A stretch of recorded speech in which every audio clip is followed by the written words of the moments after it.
21 જૂનને વિશ્વભરમાં યોગ દિવસ તરીકે ઉજવવામાં આવે છે, જેના મૂળમાં ભારતીય યોગ શાસ્ત્ર છુપાયેલું છે, જેનો શ્રેય ભારતના વડાપ્રધાન નરેન્દ્ર મોદી સાહેબને જાય છે.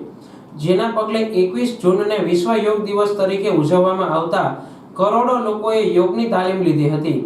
જેના પગલે કેશોદની પીવીએમ સ્કૂલના બાળકોએ પણ પાણીમાં યોગ કરી લોકોને મંત્રમુગ્ધ કર્યા હતા.